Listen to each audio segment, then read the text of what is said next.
बच्चों, आज हम बात करेंगे क्लास 9th के चैप्टर जो तुम्हारा चल रहा था सेल का। उसमें अगला कोशिकांग के बारे में हम लोग बता रहे थे कि कोशिकांग क्या होते हैं। तो कोशिकांग में हमने बताया था विभिन्न प्रकार के कोशिकांग, माइटोकॉन्ड्रिया, हरित लवक, गोल्जी बॉडी, अंतःपतव्य जल का, ये सारे यूकैरियोटिक कोशिकांग में पाए जाते हैं। तो उनमें सबसे पहला कोशिकांग आज हमने उठाया है माइटोकॉन्ड्रिया। माइटोकॉन्ड्रिया, ठीक है।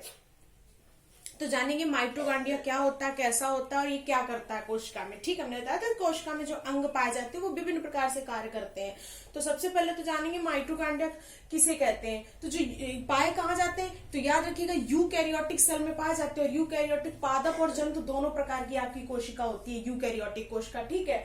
यूकैरियोटिक सेल जो होती है उसका जो कोशिका द्रव, उसका जो लिक्विड होता है उसमें क्या होता है, अनेक छोटे छोटे राउंडेड या कह सकते हैं ओवल शेप्ड, अंडे के आकार के राउंडेड या अंडे शेप्ड कुछ विभिन्न कोशिकांग पाए जाते हैं। उन्हीं कोशिकांगों को नाम दिया गया है माइटोकॉन्ड्रिया, ठीक है। याद रखिएगा, माइटोकॉन्ड्रिया कोशिका में पाए जाने वाले विभिन्न राउंडेड या ओवल शेप्ड मतलब अंडाकार संरचना वाले सूक्ष्म या कह सकते हैं छड़नुमा आकार के जो छोटे छोटे कोशिकांग पाए जाते हैं उनको हम माइटोकॉन्ड्रिया कहते हैं, ठीक है। अब आते हैं खोज के बारे में। तो इनकी खोज सबसे पहले जो माइटोकॉन्ड्रिया को देखा था ये वैज्ञानिक थे कोलिकर, ठीक। इन्होंने 1880 में जो कीट होते हैं, कीट पतंगे जो हमारे इंसेक्ट जिन्हें हम कीड़े मकोड़े बोलते हैं, कीटों की रेखित पेशियों में सबसे पहले देखा था 1880 में कोलिकर नामक वैज्ञानिक ने। किसने देखा था? कोलिकर नामक वैज्ञानिक ने। तो याद रखिएगा, हाँ, रेखित पेशियों की जब बात हो रही तो क्लास 9th में आपने पढ़ चुके हैं। पेशियां 3 प्रकार की, रेखित, अरेखित और हृदय पेशी, 3 पेशियां आपने पढ़ी हुई है, ठीक है। तो इनके बारे में चर्चा नहीं करेंगे। फिर आते हैं, बात करते हैं अल्टमान, दूसरा नंबर लिखा अल्टमान। तो दूसरे वैज्ञानिक थे अल्टमान, उन्होंने 1890 में इसी माइटोकॉन्ड्रिया को, जिसे कोलिकर ने देखा था, इसी माइटोकॉन्ड्रिया को उन्होंने नाम दिया एक, और उसका क्या नाम रखा? बायोप्लास्ट। अल्टमान ने इसे बायोप्लास्ट नाम दिया। और फाइनली माइटोकॉन्ड्रिया किसने नाम दिया? वो दिया था बेंडा नामक वैज्ञानिक थे। बेंडा एक साइंटिस्ट थे जिसे इन्होंने क्या बोला? माइटोकॉन्ड्रिया का। 3 वैज्ञानिक, कोलिकर, अल्टमान और बेंडा आ गए आपके, ठीक।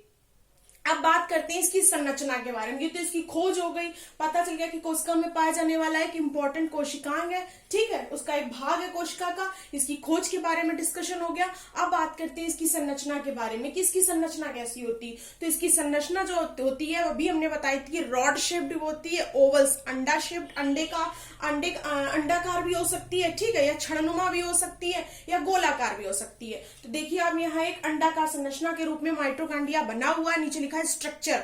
तो ये हमने एक अंडाकार संरचना बनाई है। जब इसको देखते हैं तो हम देखते हैं माइटोकॉन्ड्रिया जो होता है वो दोहरी परतों से घिरा होता है। आप देख सकते हैं 2 परतें बनी हुई हैं, एक बाहर वाली और एक अंदर वाली। तो इसके बाहर के जो चारों बाहर जो लेयर पाई जाती है, परत पाई जाती है, उसे हम बोलते हैं आउटर लेयर मतलब बाह्य स्तर। और जो अंदर की ओर लेयर पाई जा रही है, आपको दिखाई दे रही है, उसे हम लोग बोलते हैं इनर लेयर। 2 लेयर्स पाई जा रही हैं।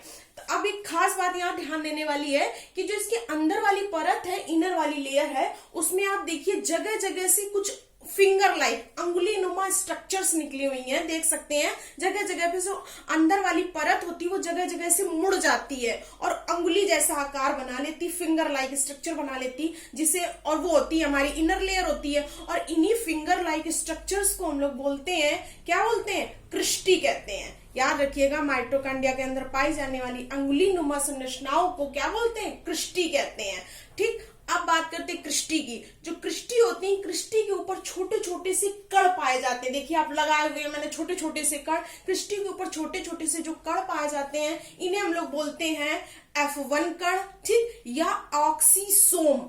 F1 कण या ऑक्सीसोम, जो ये क्रिस्टी जो उंगलियों के ऊपर पाए जा रहे हैं छोटे छोटे कण, इनको F1 कण या ऑक्सीसोम कहते हैं। ये कण क्या करते हैं? ये श्वसन में सहायता करते हैं। माइटोकॉन्ड्रिया जो होता है आपका कोशिकांग, उसका मुख्य कार्य जो होता है वो श्वसन से संबंधित होता है, ऊर्जा से संबंधित होता है, श्वसन के द्वारा ऊर्जा का निर्माण करना।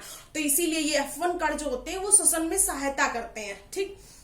अब बात करते हैं माइटोकॉन्ड्रिया के अंदर जो लिक्विड पाया जाता है, जो द्रव भरा रहता है, ठीक है, जो माइटोकॉन्ड्रिया के अंदर लिक्विड पाया जाता है उसको हम लोग बोलते हैं मैट्रिक्स। याद रखिएगा, कोशिका की जब बात करा रहे तो कोश का द्रव्य बताया था साइटोप्लाज्म, और अगर माइटोकॉन्ड्रिया के अंदर पाए जाने वाले लिक्विड को या द्रव्य को हम लोग बोलते हैं मैट्रिक्स।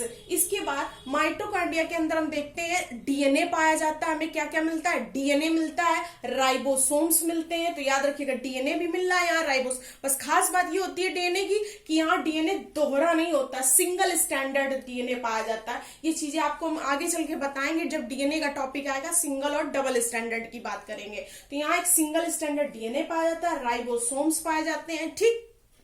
अब आती है बात विशेष की कि ये काम क्या करता है। तो माइटोकॉन्ड्रिया जो होता है उसे कोशिका का पावर हाउस कहा जाता है। क्यों कहा जाता है पावर हाउस? इसलिए कहा जाता है पावर हाउस क्योंकि क्या करता है, इसमें विभिन्न प्रकार के श्वसन एंजाइम्स पाए जाते हैं, ठीक। श्वसन एंजाइम्स पाए जाते हैं कोशिका में, तुम्हारे माइटोकॉन्ड्रिया के अंदर, और ये कोशिका में कोशिका को ऊर्जा प्रदान करता है। मतलब ये पावर हाउस इसलिए कह रहे हैं क्योंकि ये ऊर्जा का निर्माण करता है, सारी ऊर्जा खुद ही निर्माण करता है और स्टोर करता है, और कोशिका को क्या करता है, सप्लाई करता रहता है। ऊर्जा की जरूरत होती है कोशिका को और ये सप्लाई करता रहता है। मतलब कोशिका क्या होती है, विभिन्न कार्यों के लिए कोशिका को ऊर्जा की आवश्यकता होती है, हम जानते हैं। तो ये ऊर्जा कहां से प्राप्त होती है? माइटोकॉन्ड्रिया से प्राप्त होती है। इसीलिए इसमें विभिन्न श्वसन एंजाइम्स, और ये जो ऊर्जा होती है आपकी, जो इसमें संचित रहती है, स्टोर रहती है, ये रहती है आपकी एटीपी के रूप में। एटीपी का फुल फॉर्म होता है एडिनोसिन ट्राइफॉस्फेट। अगर पूछा जाए किस रूप में ऊर्जा संचित रहती है तो एटीपी के रूप में हम लोग बताएंगे, ठीक है। आज माइटोकॉन्ड्रिया के बारे में डिस्कशन किया। अब अगला आपका नेक्स्ट कोशिकांग, अगला जो भी कोशिकांग होगा उसके बारे में आपको बताएंगे।